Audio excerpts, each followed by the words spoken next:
La Mesa prison in Tijuana is home to 6,000 of Mexico's worst criminals.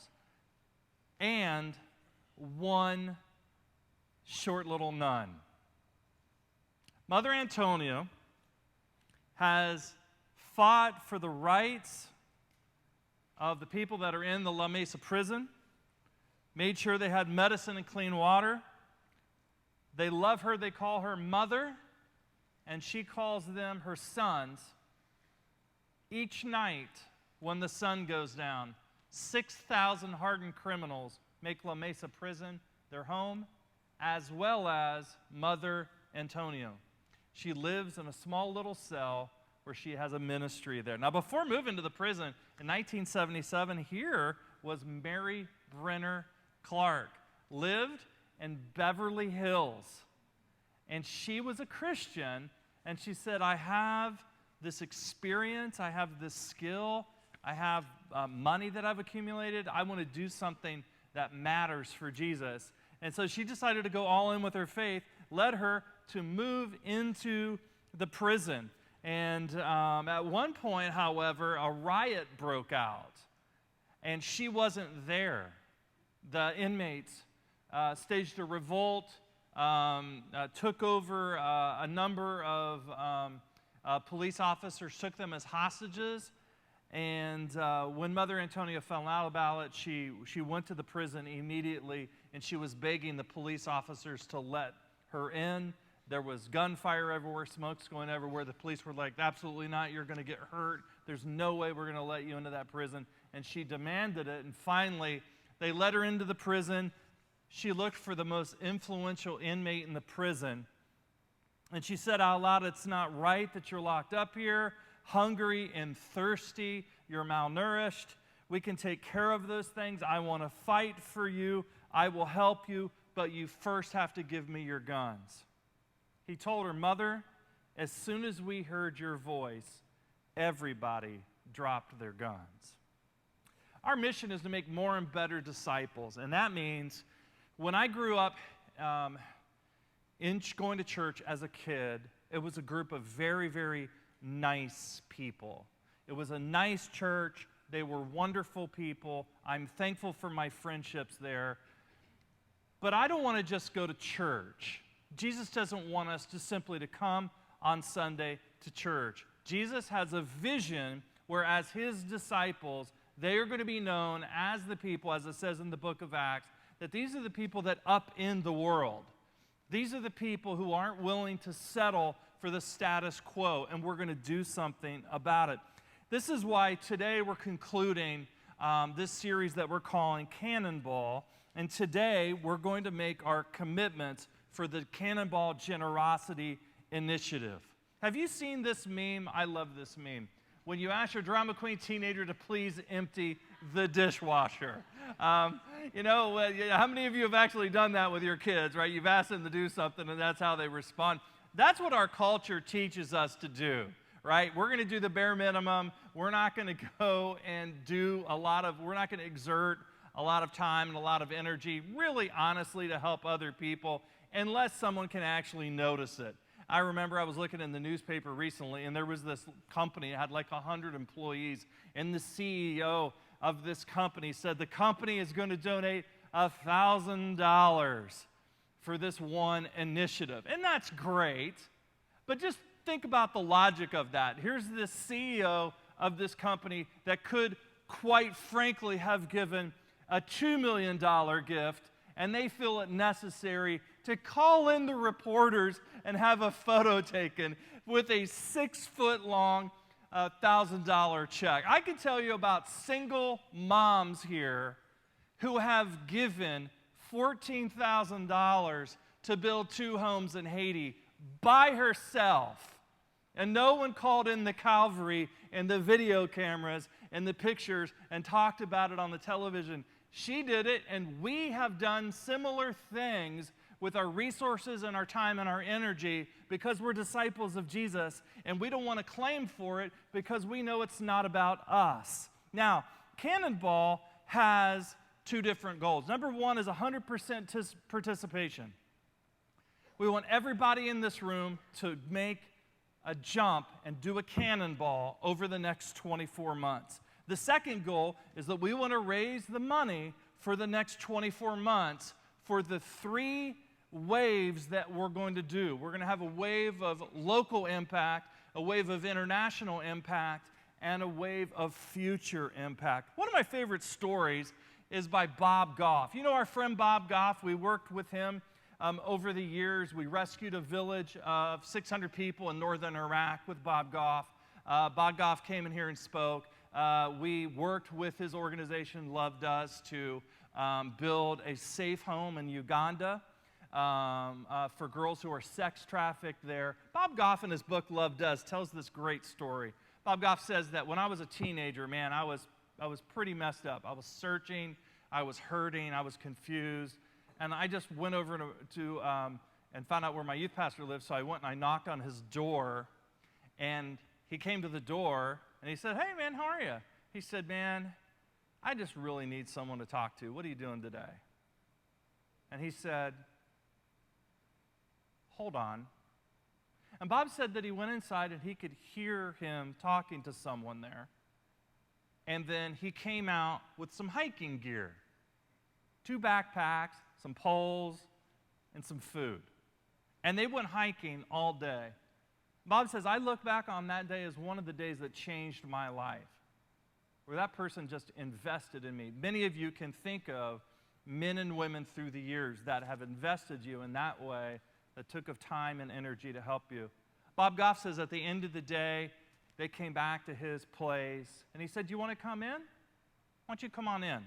So Bob says, here I am, a teenager. He invites me to come in, and when I came in, there were balloons and gifts all throughout the apartment. And he said, "Do you want to meet my wife?" And Bob said, it hit me. Yesterday was his wedding day. He was getting ready to leave for his honeymoon. But he was willing to take the time to say, hey, you know what? I want to invest it in this kid. How many of us want to be that kind of person? To be the kind of person we're willing to look back and say, I was willing to take some risks and invest my life even though it cost me something. What I want to do before we make our commitments, I want to tell you this crazy, confusing story that Jesus told. Jesus' only investment advice was this story. And you read it and you're like, what does that mean? Jesus said, there was a rich man whose manager was accused of wasting his possessions. Now, last year we talked about where Jesus lived. It's an area called, where the Sea of Galilee is. It's called Lower Galilee. Roughly 180,000 people lived there. And the top 2% of people owned almost all the land. And so these wealthy people that owned hundreds and thousands of acres of estates, they didn't live out in the boonies. They lived in one of 3 cities. Right on the lake of Sea of Galilee was a town called Tiberias. Jerusalem to the south, and close to where Jesus grew up was a town called Sepphoris.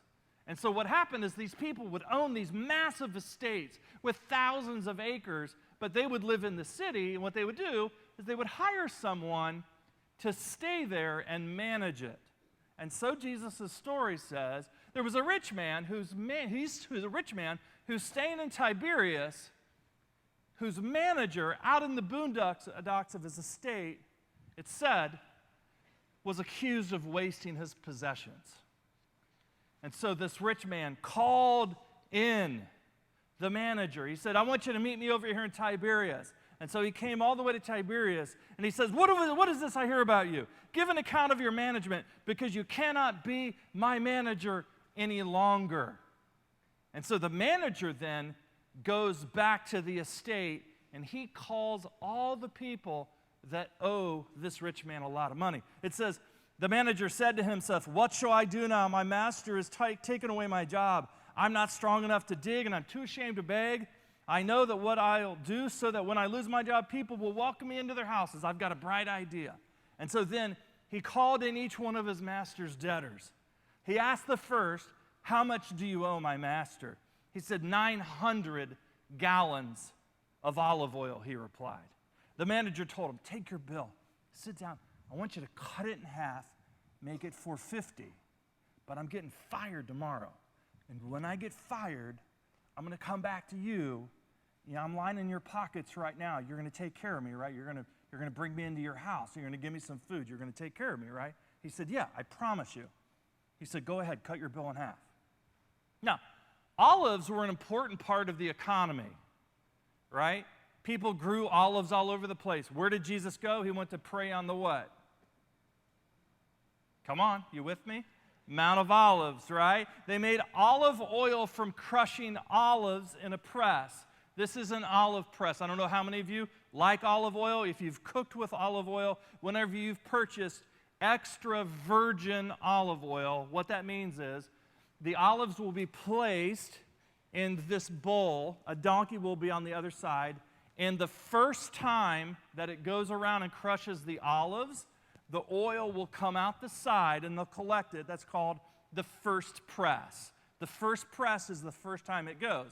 But people who are making olive oil are like, people will still buy this even if it isn't the good stuff. So after it's gone around 3 or 4 times, it's still getting oil. But that's the cheap stuff you get at the discount rack on Giant, right? Not the good extra virgin first press olive oil. Olive oil is something that in the first century, people didn't take a lot of baths. And so they would take olive oil, and instead of taking a bath, they would rub olive oil on their body, and it would make them smell better. We're a friendly church here, so for those of you who are new, don't get freaked out. I want you to lean over and sniff the person next to you. Can you do that? Just give them a big sniff. Just lean over. Tell me how they smell. Are they smelling good or are they not smelling good?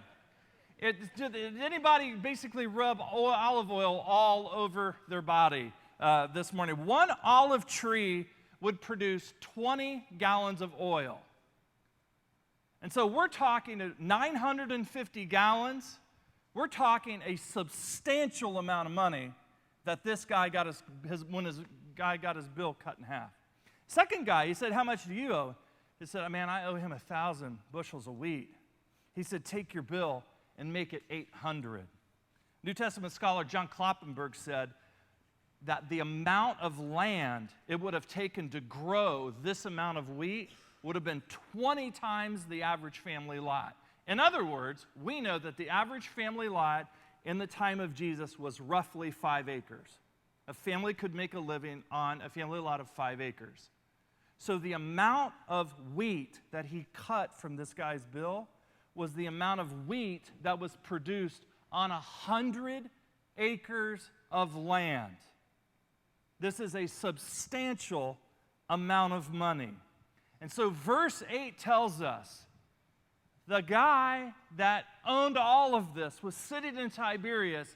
He heard about it, went to his property up there in Lower Galilee, walked in, saw the manager, and it said the master beat him, threw him into prison, and had him killed. That would have been a common thing. You would at least you would have brought a bunch of thugs and you would just beat the tar out of this guy. But what does this verse say he did? The master walked up and said, dude, seriously, well done. That was like a brilliant idea. Like, you knew I was canning you tomorrow, and you basically went to every single person that owed me money, and you basically lined your own pockets and made sure that after I fired you today, they were going to welcome me into your house. Now, I'm still firing you, but dude, seriously, that was a brilliant idea. Well done, Jesus said. And then Jesus said, here's the interpretation of this story. For the people of this world are more shrewd in dealing with their own kind than are the people of the light. I tell you, use worldly wealth to gain friends for yourselves, so that when it is gone, you will be welcomed into eternal dwellings. Story's over. Here's my question. What the heck does that mean? Use worldly wealth, right, to gain friends for yourselves, so that when it is gone, you will be welcomed into eternal dwellings. There are 3 possible explanations, okay? The first is, use money to get friends. Like, lean over to the person next to you and say, you look like the kind of person that has to buy their friends. You do that, right? Like Jesus is saying, you want good financial advice? Use money to buy friends, right? That obviously is not what it means. Number two, use your money to get friends so that when your money runs out, they can Venmo you $500 to get you through the next week, right? That's obviously not what it means either. A third possible observation could be, use your money to buy friends, and when you do, you'll earn a place in heaven. Like if you buy friends and people like you, God's going to be like, that guy's a really popular guy. I'm going to let him into heaven because I want to hang out with this person, right? That's obviously not what it means. A lot of people in the Middle Ages thought that's what it meant, and so they bought indulgences. How do we discover what this story means? There are a couple clues. Number one, always look at the context. Got to remember, the Gospel of Luke, where this is told, there weren't any chapters or verses. It was just handwritten. And so immediately preceding this story is 3 stories. So this parable is one of 4 parables that are told together. The first parable is, there's this lady who couldn't find a quarter, and so when her whole family got home at the end of the day, everything in the house was in the front yard. And then she walks out, she's like, hey guys, don't sweat it. I found it. And they're like, what? I'm not putting this stuff back. She said, but I found it. It's a quarter. Another one, Jesus said, there's a guy that had 100 sheep, right? And then one of them gets lost, so he leaves the 99 and goes and finds the one, walks back, and everyone's like, where have you been? And you're like, I literally sacrificed all 99 of these to go find this little scrawny one. And they're like, that's the stupidest thing I've ever heard of. There's the third story is there's a guy who has 2 sons. The first never gets into trouble. The second one takes all of his credit cards and goes to Vegas for 2 years, has a bash, comes back. He's still completely wasted. When his dad sees him, he runs and does what? Puts him in a headlock, starts beating him, right? Like Emmett, and no, doesn't do that. He picks him up and says, my son is now found, let's have a party. What happened in all 3 of these stories? Something was lost. The thing that was lost was valuable. The person that went after it to find it was irrational, according to the people of the world. But they did it, and when they found it, it was a celebration. And so the 4th parable, Jesus is saying, now I specifically want to talk about money. I'm sending you out to reach people and to find them for the kingdom. I now want to talk about your money. The central idea of the parable is there's a man who uses his shrewdness. A lot of the time when Jesus tells a parable, it's about someone who's not a Christian, who does something bad. And here's what the meaning of the verse is. We're here on earth, and we have money. We have a choice of how we're going to use it. We're to use that money to lead people to Jesus, to go and find the lost coin, the lost sheep, and the lost son, our lost neighbors, our lost mom and dad, friends and family members who don't know Jesus, people around the world that don't know Jesus. And when we do that, the moment we die, when we get to heaven, there are going to be people standing there going, well done. Hugging us and welcoming us into heaven and saying, thank you, I'm here because of your influence. G.S. Graham said this, look at your life as you'll see it on eternity's morning. This is the day you die. When life will all be behind you, what will you and I count on eternity's morning? Money? No, that will be gone, never to come back again. Position? That will have passed away forever. Pleasure and ease? No, that will be gone too. There will be 2 things which we shall value with all of our being on eternity's morning. The first is to know that we have done His will with our lives, and the second will be to know that there are precious souls standing around the throne on the solemn morning that God used us to have a share in winning. That's what Cannonball is for the next 24 months. This is why Jesus said, don't store up for yourselves treasures on earth. Getting more and more stuff, yeah, it's nice, but it's not the point. The point is none of this stuff gets to go with us. We can't take our cars to heaven. I hate automobile maintenance. Wouldn't you agree? Like I just hate it. So I'm glad we don't have to take cars to heaven. We can't take refrigerators to heaven. Our 401ks don't get to go to heaven. We can't take our homes, our golf clubs, our clothes, stuff that we have in a garage, our offices, patio furniture, your barbecue, grill, not going to heaven. Right? Some of you think you're awesome. You're not. Let's be honest. Your jewelry, cell phones, your pets, not going to heaven. Now, I know that breaks your heart, but so there's no theology of pets going to heaven, but if heaven wouldn't be heaven without a pet, without your favorite cat or dog or, I don't know, emu or whatever, then I'm sure God will make that heaven for you. But we're all asking, and we're telling you right now, when we get to heaven, we're not cleaning up after your dog, okay? That's just the way it's going to be. I want to show you some numbers here. The first is a cell phone payment. The average cell phone payment, when you take in taxes and the insurance for the phone, all that kind of stuff, is $80 a month.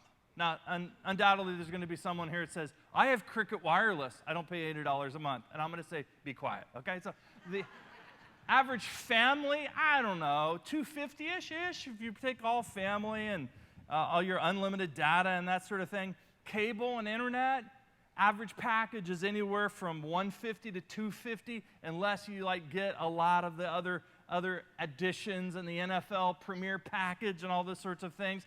Electric, anyway, obviously, if you're just by yourself, that could be $50 to $75. But on average, this is going to be $200, maybe on up. If you get a new car, the average payment for that is going to be $515. Mortgage payment in this area, on average, is going to be anywhere from $2,100 on up to $5,000 and beyond that. Here's my question. Is Jesus more important than my cell phone payment? And the answer is what? Of course he's more important than my cell phone payment. And so the question I want us to ask is, in terms of our giving to make that happen, to reach the people that he wants us to reach, are we giving what we're paying for our cell phone payment? Just starting there. I know when we talk about this, those of you who are brand new, you're like, listen, I've never given anything to a church, and you're talking about that, and I know this is a step for you, and I get that. But there are a lot of people that are here that can bring up stories about their first time when they really started to give and being generous and being consistent. And they'll tell you that when we've talked about these scripture verses for the last few weeks about God being generous and providing, that he does. He does provide. And so it's a difference between closed hands and open hands. When we're closed and we say, I'm not going to give anything, it's all mine, then God can't put anything in our hands.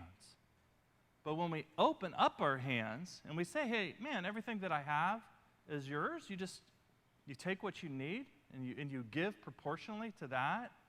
Since your hands are open, then he can put new resources in there. Money and people and opportunities. But he can't do that when our hands are closed. So we're just going to open up our hands with this Cannonball initiative. Thanks for watching today's message. Make sure to check out Brian's new book, Finding Favor, God's Blessings Beyond Health, Wealth, and Happiness. To sign up for Brian's newsletter, please go to Brian's website at brianjones.com.